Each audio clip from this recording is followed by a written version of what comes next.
David Hogg. You remember David Hogg? He's a guy who gained some modicum of celebrity by making himself a TV fixture after some of his classmates were killed in a school shooting. David Hogg then turned this into a political career as being a gun control activist. Then he got into Harvard purely on his leftist celebrity. He does not appear to have quite academically qualified for that admission, but these days it's Harvard. So what does a Harvard diploma mean? And now he wants to parlay all of that into a real career in politics by running for vice chairman of the Democrat National Committee. I floated this story a week or two ago when Hogg was suggesting that maybe he wanted a leadership role among the Democrats. At that point, I endorsed him for that role. I asked where I could donate. I asked if there were any federal maximum donations that I had to be concerned about, because how great would it be to max out to David? Well, now he is outlining a little bit of his campaign for this job. Said, today I'm meeting with a group of researchers and activists to discuss how Democrats win back young men. What questions would you be most interested in asking? Hogg has so few original ideas that he has to ask you what he should ask activists, what he should ask researchers, so that he can then get some answers and campaign on those answers. But I love that he's the guy who's doing it. I would say if Democrats have a problem with young men, and you said, Michael, lay out every single person in the country, and in order of most likely to help to least likely to help, David Hogg would be in the bottom 5%, among the very least likely people to help in the country. Democrats lost support this election cycle, specifically among Black and Hispanic men, because the Black and Hispanic men shifted to the right, because the Democrats seemed too far to the left. Donald Trump appealed to the Black and Hispanic men, and so they shifted to the right. And so if you're facing this catastrophic problem as a Democrat, why not hire a whiny, rich, leftist white kid? Who better to win back the rightward-leaning Black and Hispanic men than a whiny, radical leftist, rich, white kid from Florida? Of course. Why wouldn't you? So I fully endorse. In fact, I endorse again. I previously endorsed the prospect of David Hogg running. I now fully endorse his candidacy.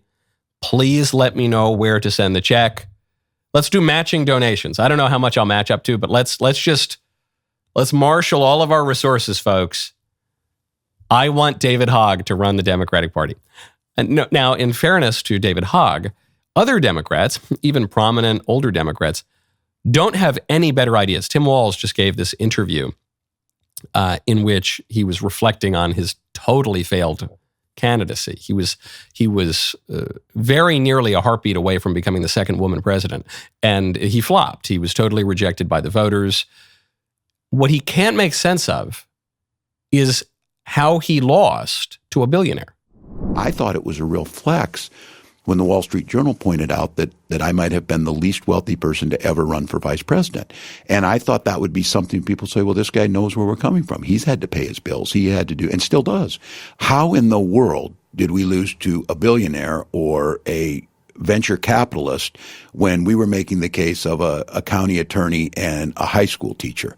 I think the biggest thing for me that I'm searching for is, and this is the one that keeps me up at night, is I focused my whole career in focusing on the middle class. And it seemed like a lot of the good ideas were coming from the Democrats.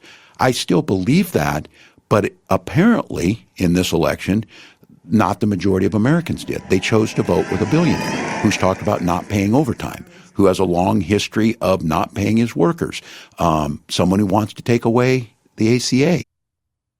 I can explain it. I actually think that Tim Walz is being sincere here. He's pounding his head against the wall. He can't figure out why voters would vote for a billionaire when he ran his campaign as a working class hero against the billionaires, against the rich, trying to stoke class resentment. How is it that these people, virtually none of whom are billionaires, how did they vote for the billionaire? The billionaire is the enemy. The answer is most voters are not as driven by envy as the Democrats think they are. Democrats think that what motivates voters ultimately is envy. And there's some basis for this. You see this in a lot of political philosophy, certainly modern political philosophy. I was actually having this conversation in Washington, D.C. with a White House reporter the other night who said, all politics comes down to covetousness. And I said, that's actually a sparkling insight. And at certain eras, that's true. In certain periods, envy, at the very least, is a big motivator in politics. Dante talks about this avarice as being at the heart of political corruption. But Tim Walz has too low an opinion of voters. That's ultimately why they lost. There are many other reasons, but on this question, why did the voters vote for the billionaire over the politician who says he's a working class hero? It's because voters are not as motivated by envy as the Democrats are, or as the Democrats think that they are. That's it. That speaks very well of the American people. Envy is awful. Envy ruins everything. Envy really is at the heart of political corruption. And Americans are not totally consumed by it. The left wants them to be. The left is always trying to gin up class conflict and make politics a matter of private interest, just clubbing other people on the head and stealing their stuff. You think about the BLM riots, which the Democrats largely supported. Kamala Harris actually bailed the rioters out of jail. Joe Biden staffers did the same thing. Well, what was that about? A lot of those BLM riots was people just going in and looting stores, just stealing stuff, just greed, just envy. Okay, yeah, a lot of Democrats are motivated by that. Most Americans are not. That was a great clip. Stop. Ring the bell. Subscribe. Thank you.